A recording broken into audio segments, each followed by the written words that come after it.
شہروں کی رنگینیاں انسان کو اپنے انجام سے بے خبر کر دیتی ہیں۔ موت کو یاد رکھنے کا آسان طریقہ یہ ہے کہ جنازوں کے ساتھ قبرستان جائیں، ٹوٹی قبروں پر غور کریں کہ کیسے کیسے حسینوں کی مٹی پلید ہو رہی ہے۔ دنیا کی مدہوش کالونی میں رہنے والے لوگوں کو قبرستان کی خاموش کالونی میں جا کر ہوش آ جاتا ہے۔ شہوت کی آگ ٹھنڈی ہو جاتی ہے، طبیعت کی مستیوں کو سکون مل جاتا ہے۔ میت کو قبر میں دفن کرنے کا منظر کتنا عبرتناک ہوتا ہے۔ جو لوگ اپنے کپڑوں پر میل دھبا پسند نہیں کرتے تھے، انہیں منو مٹی کے نیچے دبایا جا رہا ہے۔ جو محفلوں کی زینت بنتے تھے، آج قبر کی زینت بن رہے ہیں۔ جو شمع محفل بن کر زندگی گزارتے تھے، آج عبرت کا نشان بنے پڑے ہیں۔ جو عورتوں کے جھرمٹ میں زندگی گزارتے تھے، آج تنہائی کا شکار ہو چکے ہیں۔ ہمارے بعض بزرگوں نے اپنے گھر میں قبر کھود رکھی تھی۔ جی ہاں، قبر کھود رکھی تھی۔ روزانہ اس میں لیٹتے اور اپنے نفس کو مخاطب ہو کر فرماتے کہ یاد رکھ، ایک دن تمہیں قبر میں دفن ہونا ہے، لہٰذا اللہ تعالیٰ کی نافرمانی سے بچو۔ ایک آدمی کو ہارٹ اٹیک ہوا اور موت آ گئی۔ گھر کے سب لوگ ایک ہفتے کے لیے کسی شادی کی تقریب میں شامل ہونے کے لیے گئے ہوئے تھے۔ یہ صاحب گھر میں اکیلے تھے۔ ان کی لاش ایک ہفتہ پڑی رہی۔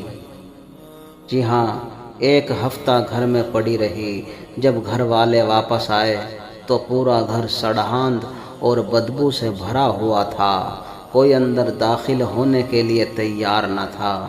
ایک صاحب نے ناک پر کپڑا لپیٹا، اندر داخل ہو کر دیکھا کہ ان کے جسم میں کیڑے پڑ چکے تھے۔ دونوں آنکھوں کے ڈھیلے نکل کر گالوں پر آ گئے تھے۔ دونوں ہونٹ جسم سے الگ ہو چکے تھے۔ مردہ بکری کی طرح دانت نظر آ رہے تھے۔ پیٹ میں گڈھا پڑ چکا تھا جو کیڑوں سے بھرا ہوا تھا۔ ناک سے پانی بہہ کر کانوں تک پھیل گیا تھا۔ یہ دیکھ کر ان کے ذہن پر منظر ایسا نقش ہوا کہ کئی مہینے تک نہ انہیں نیند آتی تھی اور نہ کھانا اچھا لگتا تھا، نہ ہی لوگوں کی محفلوں میں بیٹھنے کو دل کرتا تھا۔ وہ کہا کرتے تھے کہ میں نے دنیا کی حقیقت کو آنکھوں سے دیکھ لیا ہے۔ جب نوجوان کو شہوت گناہ پر مجبور کرے تو اسے چاہیے کہ قبر کے منظر کو یاد کرے۔ نبی علیہ السلام نے ارشاد فرمایا، لذتوں کو توڑنے والی چیز یعنی موت کو کثرت سے یاد کرو۔ اللہ تعالیٰ نے ہمارے آقا و سردار صلی اللہ تعالیٰ علیہ وسلم کو ہماری طرف سے بہترین جزا دے جنہوں نے حقیقت کی طرف رہنمائی فرمائی اور دنیا کی عارضی عیاشیوں کو چھوڑ کر آخرت کی دائمی عیش پانے کی راہ دکھائی۔ تو دوستو، اپنی موت کو یاد رکھیں۔ دنیا میں ہمیشہ نہیں رہنا ہے، اور اپنے گناہوں کے اپنے اللہ رب العزت سے خوب تنہائی میں رو رو کر معافی مانگیں۔